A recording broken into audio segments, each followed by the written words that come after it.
13절에서 15절 보겠습니다.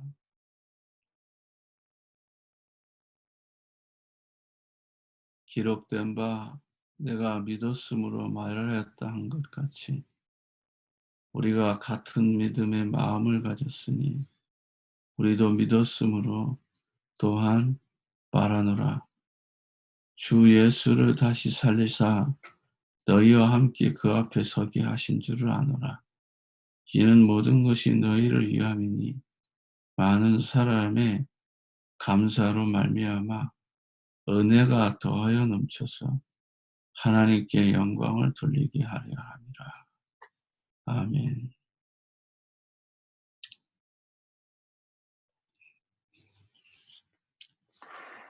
우리는 하나님의 소중한 사람입니다. 그래서 하나님이 보시기에 가장 복된 자다라는 것이죠. 그런데 아담과 그 후손들은 하나님을 떠나게 되었고 그 결과로 우리 인간은 영적인 문제에 빠지게 된 것입니다. 하나님이 그토록 우리를 사랑했고 하나님이 엄청난 축복을 우리 인간에게 주셨지만 하나님과 맺은 언약이 파기됨으로 말미암아서 우리는 죄인이 되고 말았습니다. 죄인이 된 우리는 하나님을 떠나야 하잖아요. 하나님과 함께 할 수가 없단 말이에요. 이것을 사단은 잘 알고 우리 인간에게 욕망을 심은 겁니다. 우리 인간 안에는 욕심이 있으니까, 동기가 있으니까, 인본주의가 있으니까 이걸 잘 아는 사단은 유혹을 하게 된 것입니다. 결국은 이 영적 문제가 결국은 불신앙에서 시작되는 거예요. 신앙생활의 균형이 언제 깨지느냐? 바로 이 불신앙이 찾아오면서 밸런스가 무너지는 거죠.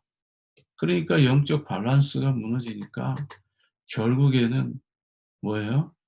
정신과 마음, 육신 이런 밸런스들이 하나하나씩 무너지기 시작하는 거예요. 결과적으로 우리 인간에게는 창세기 3장의 영적 문제는 불신자 상태를 가져올 수밖에 없는 거죠. 그래서 영적으로 만족하지 못하니까 결국은 눈에 보이는 세계 속에서 인간이 살고 있는 이 세상 안에서 가장 빠르게 답답한 문제, 불안한 문제, 이런 제 문제들을 해결하는 길이 뭐겠습니까? 그게 종교요. 그게 우상입니다. 이런 종교와 우상 가지고 만족하려고 하지만 거기에는 또 다른 그림자가 있네요. 그게 뭘까요? 그게 눈에 보이지 않는 사단이라는 존재가 뒤에서 조종하는 것입니다. 하나님의 보배인 우리 인간은 우리 안에 예수 그리스도라고 하는 놀라운 이 축복을 가지고 있음에도 불구하고 질그릇 같은 인생, 깨질 수밖에 없잖아요. 아담 하와가 깨진 것처럼. 네. 그렇게 복의 근원이라고 말했던 아브라함도 깨진 것처럼 우리 인간은 깨지는 거예요. 이스라엘이 그렇게 좋아하는 다윗, 성군이라고 말하지만 그도 질그릇 것 같아서 한때는 인생이 깨지잖아요. 사망을 경험한단 말이에요. 아담도 하와도 아브라함, 이삭, 야곱, 요셉도 성경에 쓰임받았던 유명한 다윗도 렘넌트 7명도 전부 다 뭐예요? 이 사망을 경험하는 거예요. 질그릇에서부터 깨어지는 것을 경험한단 말이에요. 그 사망을 통해서 그들이 공통점으로 가질 수 있었던 게 뭡니까? 그게 바로 언약이고 그게 바로 믿음이라는 것입니다. 그래서 그들은 결국 뭐예요? 예수 그리스도를 담은 보배로운 하나님의 형상으로서 세상을 정복하고 누리는 거예요. 그런데 그들이 언제 질그릇이 깨졌습니까? 언제 그들이 실수하고 실패하고 넘어지고 좌절하고 사망이라고 하는 이 십자가의 그 고통을 그들이 받았습니까? 하나님이 주시는 올바른 복음, 그걸 놓쳤기 때문에. 분명히 하나님은 언약을 주셨고 복음을 주셨는데 이 올바른 복음을 잃어버렸기 때문에. 결국은 뭐예요? 마음에서 생각에서 하나님 말씀과 멀어지기 시작할 때부터. 창세기 3장 15절의 언약이 희미해질 때는 아무리 훌륭한 성경에서 쓰임받은 사람들도 질그릇이 깨어지는 이 경험을 했다라는 것입니다. 우리의 삶 속에서 사망을 경험했다라는 것입니다. 그러나 그 사망이 그들에게 손해를 입힌 것이 아니고 전국적으로는 믿음의 사람이 됐고 언약의 사람이 됐고 하나님이 쓰시는 사람이 됐고 결국에는 하나님께 영광 돌리는 삶으로 바뀌었다라는 것입니다. 그래서 사도 바울은 우리 인생이 아무리 우겨싸임을 당하여도 상관없다는 거예요. 답답한 일을 당하여도 낙심하지 말라는 거예요. 왜냐하면 전국적으로는 우리가 믿음의 사람으로 서기 때문에. 복음 전하는 전도자의 삶이 있기 때문에 궁극적으로 승리할 거기 때문에 아무리 억울한 일을 당하여도 답답한 일을 당하여도 결국은 버리지 않을 것이고 망하지 않을 것이라고 하는 분명한 확신을 가지라고 하는 것입니다. 그래서 복음을 놓치고 복음을 잃어버렸기 때문에 고난당하는 거예요. 그래서 이 복음을 회복하려고 회복해 주시려고 깨어진 이 인생에게 처음부터 하나님은 창세기 3장 15절에 이 모든 문제를 해결하는 여자의 후손을 보내주시겠다고 약속하신 거다. 여자의 후손이 와서 이 모든 문제를 다 끝낼 것이라고 하는 그 약속으로 처음부터 우리 인간에게 메시아를 보내겠다고 약속합니다. 그래서 신구약 모든 성경 말씀의 핵심이 바로 메시아요 그리스도입니다. 이것을 중심으로 쓰여졌어요. 왜 이것을 중심으로 썼습니까? 이 성경책은 결국은 모든 사람이 믿어 영원한 생명을 믿게 하려고 하는 하나님의 원대한 계획 속에서 이루어졌기 때문에 영원한 생명을 얻게 하기 위해서 구원 얻기 위해서 쓰여진 거라. 하나님 만나는 길을 열고 제 문제를 해결하고 사단의 권세를 이기고 승리하는 이 신앙생활에 믿음의 삶에 중요한 언약으로 우리에게 주신 거예요. 그런데도 불구하고 수많은 사람들은 예수님을 따라다니면서 착각하는 거예요. 예수님을 인간 수준과 똑같이 비교해서 생각하는 거예요. 이것을 잘 알고 있는 예수님께서 가이사라 빌립보 지역에서 질문하신 것입니다. 여전히 예수님을 인간으로 생각하고 있으니까 예수님이 질문하신 거예요. 사람들이 나를 누구라 합니다. 예, 더러는 세례요한, 엘리야, 예레미야 선지자라고 합니다. 예수님을 그냥 한낱 성경에서 유명한 인간 수준으로, 영웅 수준으로, 이 수준으로 생각하고 있는 거죠. 그래서 이스라엘 백성들은, 또 제자들은 사도행전에서도 종종 보면 예수님을 온전히 따르지 못한 것을 뭘까요? 유대인적 사고를 가지고 있었기 때문에. 로마의 압제에서 그들을 자유케 하고 해방시켜줄 정치적 메시아를 생각했기 때문에. 유대 민족만을 위한 그런 메시아를 생각했기 때문에 종종 그들이 복음을 오해하고 그리스도를 오해하고 종교적으로 율법적으로 그들이 돌아갈 수밖에 없었던 이유가 거기에 있었던 것입니다. 지금도 이스라엘은 누구를 기다리고 있습니까? 이 시대에도 정치적 메시아를 그들은 기다리고 있는 것입니다. 아랍의 모든 국가를 정복하고 다윗 왕처럼 그 옛적 그 영광을 회복할 그 메시아를 지금도 기다리고 있잖아요. 지금도 통곡의 벽에서 메시아를 오게 해달라고 그들은 소리 지르며 기도하고 있지 않습니까? 사람들은 복음을 놓쳤습니다. 올바른 복음을 놓쳤어요. 그렇기 때문에 지금 이 세상에 고통과 고난은 계속해서 증가하고 있다는 것을 우리는 기억해야 됩니다. 예수 그리스도는 이 땅에 오셔서 죄와 저주 그리고 사단의 문제를 해결하시고 하나님 만나는 길을 열어주셨어요.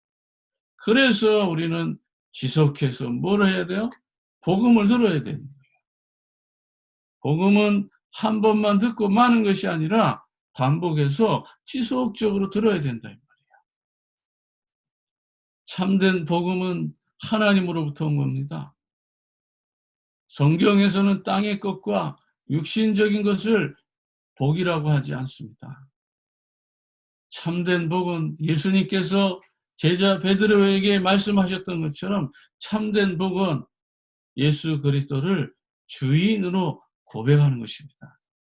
이 고백이 되어진다면 여러분들은 예수 그리스도를 담은 보배로운 질그릇이라고 하는 것입니다. 하나님이 선택한 사람이라는 거예요.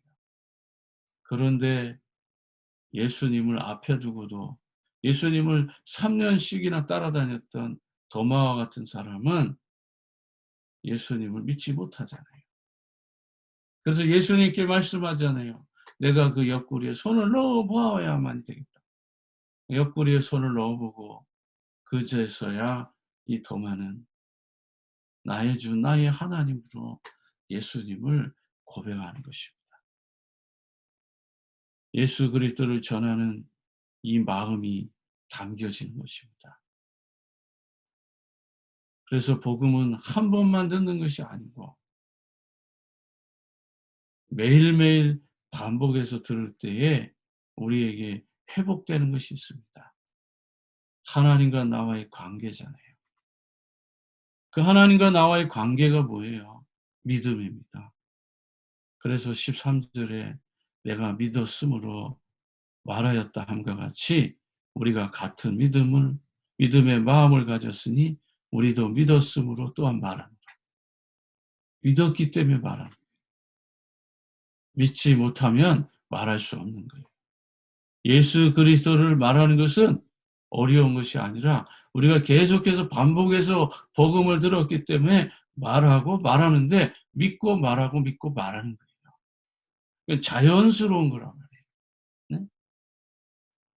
우리가 호흡하는 것이 자연스러운 것처럼 복음을 말하는 것은 부담이 아니고 갈등이 아니고 누구를 만나서든지 자연스럽게 우리 입에서 자연스럽게 나가는 거예요. 그래서 전도가 뭐예요? 하는 것이 아니라 이 말이에요. 전도는 예수 그리스도를 깨닫고 믿음으로 되어지는 것이지 전도는 하는 것이 아니에요. 그래서 전도를 하려다 보니까 우리가 시험에 빠지고 부담을 얻게 되고 거기에 따라오는 많은 부작용이 나타나는 것입니다. 전도는 하나님의 일입니다. 이 복음 전하는 것은 하나님이 우리를 통해서 하실 일이지 우리가 하는 것이 아니에요. 성령께서 내 안에 들어오셔서 역사하시는 것이지 우리가 역사를 일으키는 게 아니에요. 그러니까 많은 목사들이 착각하고 많은 사역자들이 착각하는 게 뭐냐면 마치 내가 믿게 하는 것처럼, 내가 믿게 하려고 하는 것처럼, 내가 구원하는 것처럼 이렇게 하기 때문에 착각하는 거예요. 혈기가 왕성한 이 베드로가 최초로 예수님 앞에서 주는 그리스도시요 살아계신 하나님의 아들이시라고 고백했을 때에 즉각적으로 예수님 반응하셨잖아요. 바요나 시몬아 내가 복이 있도다. 이를 내게 알게 하니 이는 혈육이 아니요 하늘에 계신 내 아버지시다. 라고 즉각적으로 반응하시면서 즉각적으로 예수님께서 베드로를 축복하시잖아요. 참된 복은 주님이 그리스도로 고백한 자를 주는 것입니다. 교회의 축복이죠. 그래서 저와 여러분도 이 교회의 축복을 오늘 하루 동안에도 누리고 또 음부의 권세가 이기지 못하고 천국의 열쇠를 가진 믿음의 사람, 질그릇에 보배를 담은 하나님의 사람, 영적인 사람으로 서길 바랍니다. 이렇게 복음을 전하고 복음을 듣기 원한다면 우리의 삶에는 반드시 은혜가 임합니다. 그게 14절이에요. 주 예수를 다시 살리시니가 예수와 함께 우리도 다시 살리사 너희와 함께 그 앞에 서게 하실 줄을 아노라. 하나님이 예수님을 살린 것처럼 저와 여러분도 또한 이 부활에 참여할 뿐만 아니라 우리는 그분의 은혜로 말미암아서 은혜가 차고 넘쳐서 감사가 차고 넘쳐서 하나님께 영광 돌리게 되는 삶으로 한 걸음 더 나아가는 거예요. 예수님만 살려주시는 게 아니다 말이에요. 예수님은 부활의 영광 속에 들어가는 것이 아니라 저와 여러분도 그 부활의 영광에 참여하는 자 된다. 하나님이 분명히 저와 여러분을 다시 살릴 것이라는 것입니다. 혹 이 코로나 바이러스로 인해서 하나님의 자녀들이 죽음을 맞이한다 할지라도 하나님께서는 그 생명을 살리신다는 것입니다. 영원히 거할 저 천국에서 하나님의 나라의 축복을 이루도록 그분이 다시 살릴 것입니다. 첫 열매 되신 예수 그리스도처럼 저 부활의 그 축복 속에 들어가셨던 그 예수님처럼 이 땅의 모든 그리스도인들은 이 부활의 영광에 참여하는 것입니다. 결국은 하나님 앞에 영광 돌리는 삶이 이루어지는 것입니다. 그래서 우리에게 천국의 열쇠를 주신 거예요. 이 열쇠를 가지고 가는 곳곳마다 예수 그리스도의 참 복음을 증거하면서 완전한 하나님의 교회, 하나님의 사람 되어져서 남은 생에 전도자의 축복 누리는 귀한 아름다운 성도들 되기를 주 예수 그리스도 이름으로 축복합니다. 기도하겠습니다. 주님 감사합니다. 날마다 우리에게 주어진 이 시간을 통해서 교회의 축복, 교회당의 축복, 현장 정복의 축복을 누리는 귀한 언약의 백성들 다 되게 도와주옵시고 이 새벽에도 예수 그리스도의 참 복음을 듣고 날마다 승리케 하는 전도자의 삶이 이루어지게 하옵소서. 모든 영광을 주께 돌리며 지금도 살아서 응답하시는 우리 구주 예수님의 이름으로 기도합니다. 아멘. 주기도문으로 예배 마치고 기도하겠습니다. 하늘에 계신 우리 아버지여, 이름이 거룩히 여김을 받으시오. 나라의 임하옵시며 뜻이 하늘에서 이루어진 것 같이 이 땅에서도 이루어지리이다. 오늘날 우리에게 이러할 양식을 주옵시고 우리가 우리에게 죄 지은 자를 사하여 준 것 같이 우리의 죄를 사하여 주옵시고 우리를 시험에 들게 하지 마옵시고 다만 악에서 구하옵소서. 대개 나라와 권세와 영광이 아버지께 영원히 있사옵나이다. 아멘.